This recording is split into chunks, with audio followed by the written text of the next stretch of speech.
भतार संगे पटता छोड़ेला नहीं जब सहटता अपन बताब जानू तू ताहार दिन कैसे कटता। अरे का चलता बता हमार भतार संगे पटता छोड़ेला नहीं जब सहटता अपन बताब जानू तू ताहार दिन कैसे कटता।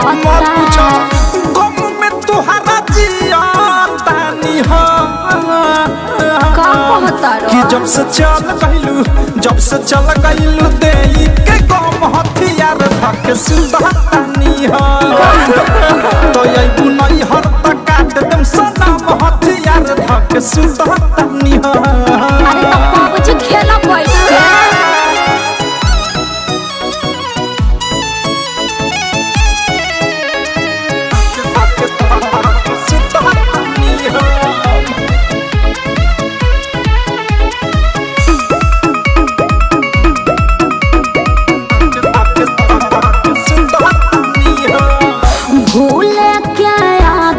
डाला वादा करो क्रिया खाला कहिया ले चली ऐसे बदल रहनिया चला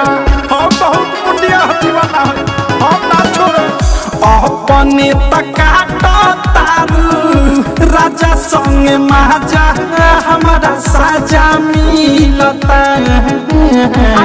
देह दुबारा हमार रोजे रोजे रानी तार चेहरा खिलता कितना कोई सही ले सीता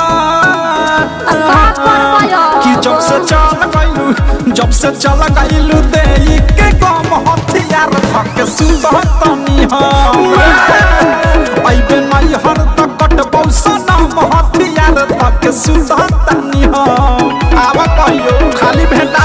अरे तो दोसर खोज ल ना हथियार धक सुधतनी हो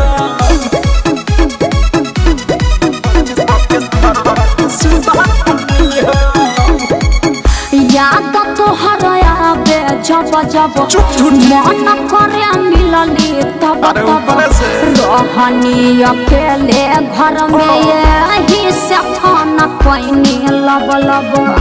अरे का कहीं कब कब मन को जाला होला परेशानी बड़ी जब जब ये जाने हमके याद करू।